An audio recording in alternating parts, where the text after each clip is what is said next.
자, 여러분, 우리 오늘은 우리 대중문화의 문제점과 비판적 수용이라는 교과서 115쪽, 116쪽에 있는 내용에 대해서 한번 배워보도록 합시다.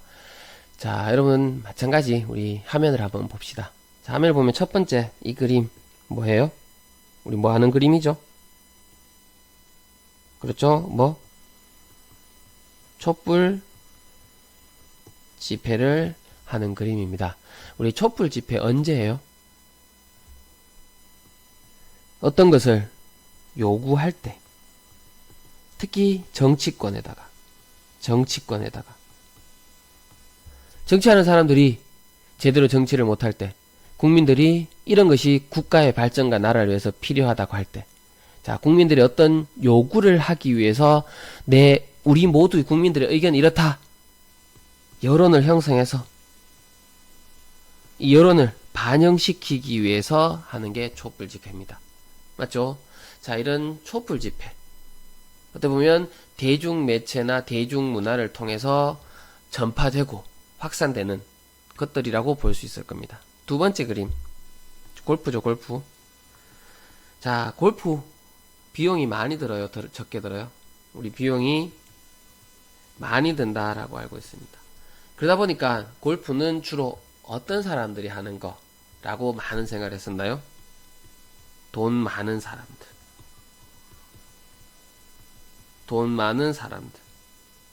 또는 지배층들, 이런 사람들이 하는 스포츠라는 게 우리 사람들한테 각인이 되어 있는, 맞죠? 자, 그런 스포츠예요. 다음 세 번째 그림 뭐죠? 지금은 종영됐지만, 그렇죠? 무한도전. 자, 많은 사람들이 즐겨봤던 프로그램이고 좋아했던 프로그램이에요. 이 프로그램을 통해서 사람들이 즐거움을, 편안함을 누릴 수 있었던 그런 프로그램입니다. 자, 지금 그림을 세 가지 봤는데 이 그림들이 바로 이번 시간에 대중문화를 통해서 우리한테 기능을 하는, 대중문화의 기능을 하는 그런 내용들이라고 볼 수 있을 것 같습니다. 자, 그러면 자, 또 한번 봅시다. 자, 앞에 있었던 내용과 조금 다른데, 자, 요거 요즘 했던 그 프로그램인데, 뭐 더킹 알죠? 거기에 나왔던 한 장면이에요. 자, 배우가 드라마에서 자, 이 얼굴 뭐 피부에 좋아지는 것 같아요. 이런 광고를 하고 있어요. 똑같은 작가가 만든 영화죠. 엄청나게 유행했었는데, 도깨비라는 영화에서 이 치킨을 광고를 하고 있어요. 다음 이거는 북한 노동신문에 나왔던 내용입니다. 자, 어떤 사람이 우리나라에 미국 대사로 있었죠. 이 대사한테 칼로 이렇게 해서 이 사람이 크게 다친 일이 있었어요. 노동신문에 미국에 가해진 응당한 징벌이라고 해서 자, 이렇게 국민들에게, 북한 국민들에게죠, 북한 주민들한테 신문을 통해서 전파를 했던 그런 내용입니다. 자, 크게 6가지 사진이 나왔는데 이 사진을 통해서 우리는 대중문화의 순기능과 역기능을 한번 파악해 볼 수 있습니다. 자, 그러면 한번 봅시다. 자, 먼저 대중문화의 순기능에 대해서 한번 보도록 합시다. 자, 지식과 정보를 제공한대요. 자, 우리 TV를 통해서 다큐멘터리라든지 뭐 백분 토론이라든지 이런 프로그램을 통해서 우리 사회에서 나타나는 뭐 중요한 지식과 정보를 제공을 받을 수 있어요. 맞죠? 자, 그리고 TV를 통해서 국민들이 원하는 여론을 형성시키고 반영을 할 수 있대요. 아까 봤던 촛불 집회, 이런 것을 우리는 원한다. 그게 TV를 통해서, 라디오를 통해서 전파가 되고 사람들이 모이고 100만 명이 모여가지고 막 요구를 하다 보니까 그게 반영이 되는 거겠죠. 다음, TV를 통해서 사람들이 사회화가 됩니다. 우리 사회화는 앞에서 배웠죠. 맞죠? 사회에서 필요한 지식 기능 등을 배우는 거. 이렇게 비슷한 것을 배우니까 사회 통합에도 도움이 되겠죠. 자, TV 무한도전을 통해서 우리는 즐거움을 누릴 수 있어요. 그래서 오락이나 여가를 제공해 준다라는 기능. 다음 아까 골프 나왔었는데, 자, 골프는 고급진 그런 스포츠다라고 생각했는데, 자, 그런 골프가 TV를 통해서 전파해 보니까 사람들이 나도 저거 한번 해봐야지 라고 생각하고, 지금은 골프장도 많이 있고 누구나 다 스크린 골프를 가서 골프를 칠 수도 있고 누구나 즐길 수 있는 그런 문화가 됐다는 겁니다. 그래서 문화 민주주의, 문화를 모든 사람들이 누릴 수 있다라고 보면 되겠죠. 그래서 고급 문화를 대중화하는 데 기여를 했답니다. 그리고 대중문화는 대중매체, 대중문화는 대중사회를 형성하게 되는데 기여를 한다라는 순기능이 있습니다. 반면에 역기능도 있는데, 자, 정보를 은폐 왜곡하는, 그로 인해서 대중을 조작하는 기능이 있대요. 자, 아까도 어떻게 보면은 왜곡이라고 보면 되는데, 자, 미국 대사가 상처를 입었어요. 어떤 그 사람에 대해서 반대하는 소수의 사람들에 의해서. 근데 그것을 신문을 통해서 딱 전파함으로써 한국에 있는 모든 사람들이 다 미국에 대해서 저렇게 반대를 한다. 미국의 어떤 정책에 대해서 반대하기 때문에 저렇게 혼을 낸다. 라는 것을 보여주고 있죠. 근데 그거는 일부 사람이 한 것을 호도할 뿐이죠. 그래서 자신들의 유리한 방향으로 해석을 하고 제공을 해서 대중을 조작하는 그런 역기능이 있습니다.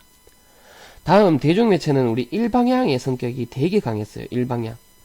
누구는 만들고 누구는 수용 받아들이기만 하고. 맞죠? 그러다 보니까 수동화 시켜요. 수동화. 그리고 계속 똑같은 것을 전파하다 보면 사람들은 저게 맞는 것 같다. 그게 정당하고 부당하고 따지자면 처음에는 부당한 것 같더라도 계속 보여주다 보니까 그렇겠네 라고 해서 그냥 그대로 수능을 하는 이런 역기능도 있습니다. 다음 똑같은 걸 보여주면서 사람들을 똑같이 만들다 보니까 회귀를 하게 되고 결국에는 개성과 창의성이 상실되게 되겠죠.